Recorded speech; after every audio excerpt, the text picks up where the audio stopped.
DPO साहब ते DCO साहब और खोते जितनी भी गैरत नहीं। हजूर अलैहिस्सलाम के पास मुख्तलिफ सवारियां थी, तो एक वो खुश नसीब वो गद्दा भी है, गद्दा मुबारक जिनका नाम है जनाब याफूर, जिसके ऊपर हजूर अलैहिस्सलाम खुद सवार हुआ करते थे। तो फिर खुद वो आका और मौला को उसने अर्जी पेश की, अर्ज करने लगा कि या रसूल अल्लाह, मैं जिस नस्ल में से हूं ना 60वां नंबर मेरा है, मुझसे ऊपर जो से हैं वो 60 मेरा बाप, फिर उसका बाप, फिर उसका प्यो, वो गुजर चुके। तो जितने भी मेरे नस्ल, जिस नस्ल से मैं चलता आ रहा, मैं 60वें नंबर पे, हर एक गधे की पुश्त के ऊपर नबी सवार हुआ। तो कहते ने 60वां नंबर मेरा आया, तो मैं चला गया यहूदियत के कब्जे च। तो कहते ने उस यहूदी ने मुझे दाने भी डाले, पट्ठे भी पाए होंगे, सारा कुछ तो किया होगा। तो ओ जो गधा ऐसे ना गधा मुबारक जनाब याफूर, तो वो अर्ज करने लगे कि या रसूल अल्लाह, मैंने कभी उस यहूदी को ना अपनी कंध के उत्ते सवार नहीं होने देता। इतनी गफलत ना बढ़ती। कहते ने जदों भी पता नहीं कितनी बारी होया होना, कहते ने फिर वो बड़ा मैनू कुटता सी। कहते ने जदों भी या रसूल अल्लाह मेरे उत्ते सवार होने की कोशिश की ना, हमेशा मैं उसको पलट के मैंने नीचे फेंका। वजह क्या?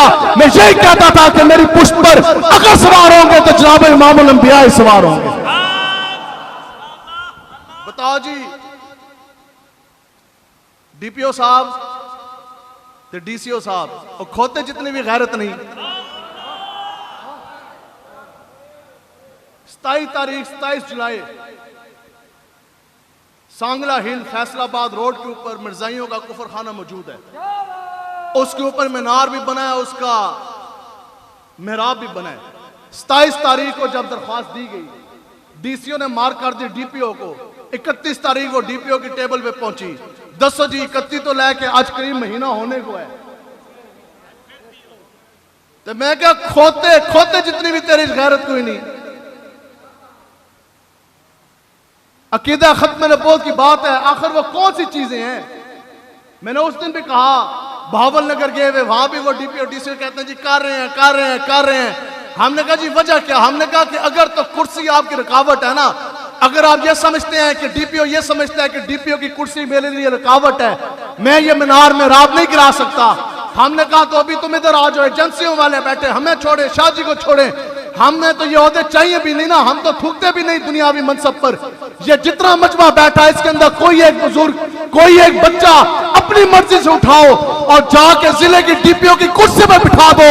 अगर 1 घंटे के अंदर अंदर उस कुफर खाने के मीनार मुंह के गल गिरे ना, तो फिर तुसी गल करे लब्बाइक लब्बाइक लब्बाइक या रसूल अल्लाह, लब्बाइक लब्बाइक लब्बाइक या रसूल अल्लाह, लब्बाइक लब्बाइक या रसूल अल्लाह, लब्बाइक लब्बाइक या रसूल अल्लाह, लब्बाइक लब्बाइक या रसूल अल्लाह, लब्बाइक। ताजदारे खत्म नबुव्वत मन सब्बा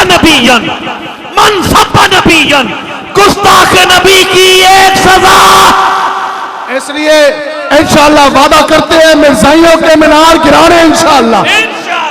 जेलन के अंदर सारे गिर चुके, विहाड़ी के इंशाअल्लाह वो भी सारा विहाड़ी भी क्लियर हो गया, और जनाब आगे कई शहरों के जोन से हैं वो गिरते जा रहे हैं। आज भी ओकाड़ा के जिले के अंदर वो जोन से हैं, उनका बहुत बड़ा रहनुमा एक डीएसपी मकसूद गुजरा, उसका उन्होंने मजार बना के ऐसा ऊपर गुम्बद बनाया और गुम्बद भी गिर गया। आगे उसने आयत कुर्सी लिखी हुई थी और मजार जब बना के वो भी जोन सी है वो हट गई। इंशाअल्लाह कम से कम क्या मुंह आप लेके जाएंगे?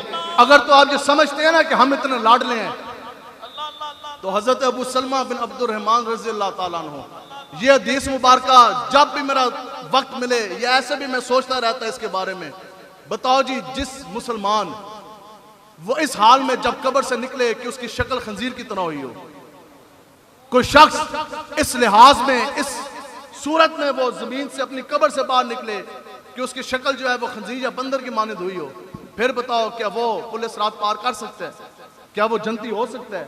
तो फिर हजरत अबू सलमा बिन अब्दुर्रहमान रज़ियल्लाहु ताला अन्हु, आपसे रवायत है, आप फरमाते हैं कि हुज़ूर अलैहिस्सलातु वस्सलाम ने फरमाया कि मेरी उम्मत, अल्लाह की कसम, हुज़ूर अलैहिस्सलातु वस्सलाम की हदीस मुबारक, हुज़ूर ने फरमाया कि अल्लाह की कसम मेरी उम्मत के अंदर कुछ लोग ऐसे जरूर होंगे कि वो जब कब्रों से निकलेंगे तो उनकी शक्ल बंदर और खंजीर की तरह होगी।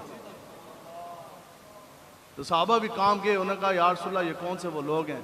हजूर ने फरमाया ये वो हैं जो मुदाहनत के शिकार हो गए थे, जो बुज़दिली का शिकार हो गए थे, जो सब कुछ कर सकते थे यार, और कुछ भी नहीं, हम बिनार भी नहीं गिरा सकते।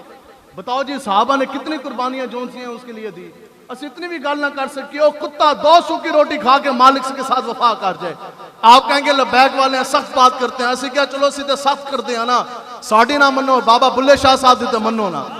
अभी उनका उर्स गुजरा, आप फरमाते हैं कि राती जागे करें इबादत, ते राती जागन कुत्ते तैंती उत्ते, ते कुत्ते किस तरह बंदे तो उत्ते हो जाएंगे। उन्हें क्या कुत्ते नु मालिक तो करके 2 सूखी रोटी इस तरह फेंकता है। कुत्ता 2 सूखी रोटी खा जाने के बाद मालिक के साथ वफा करता है। मालिक रात की सर्द रातों में अंदर जाके सोता है, कुत्ता पूरी रात वो जागता है, वो सोता नहीं है। वो कहता है क्यों? कि मैंने मालिक के हाथ के 2 सूखी रोटी जो खाई है। और तो कुत्ते को मालिक ने कुछ नहीं दिया ना, मालिक को कुत्ते ने दी 2 सूखी रोटियां। 2 सूखी रोटी खा जाने के बाद कुत्ते ने मालिक के साथ वफा की। मालिक अंदर सोया, कुत्ता बौ बौ सर्द रातों में पूरी रात भागता रहा, बौ बौ करता रहा। मालिक की जान की भी हिफाजत, हवेली की भी हिफाजत, माल की भी हिफाजत, सोया नहीं। क्यों? पर भौंकड़ तो मुंह बंद ना होंदे, जालरी ते सुत्ते तैंती उत्ते। बुल्ले शाह साहब फरमाते ने तू वेख्या नहीं, और कुत्ता 2 सूखी रोटी खा के बौ बौ करके मालिक की जान माल की हिफाजत करे, पूरी रात वो सोए नहीं, आराम ना करे। फिर बताओ जी कुत्ते को मालिक ने कुछ भी नहीं दिया, हमारे मालिक मुख्तार ने तो हमें ईमान दिया, इस्लाम दिया, कुरान दिया, ये शक्लें दी, ये इज्जतें दी, ये सूरतें दी। कल कब्र में रोशनी होनी तो वो भी हजूर की वजह से, कल पूरे सिरात पार होना तो वो भी रसूलुल्लाह की वजह से। कल अगर पुश्तों से पकड़ पकड़ के दोज़ख के गड़े से निकाल कर जन्नत में दाखिल कराया जाएगा तो वो भी हजूर की वजह से। कल हौज़े कौसर अगर मिलना तो वो भी रसूलुल्लाह की वजह से। जिसको जो मिला वो हजूर की वजह से मिला।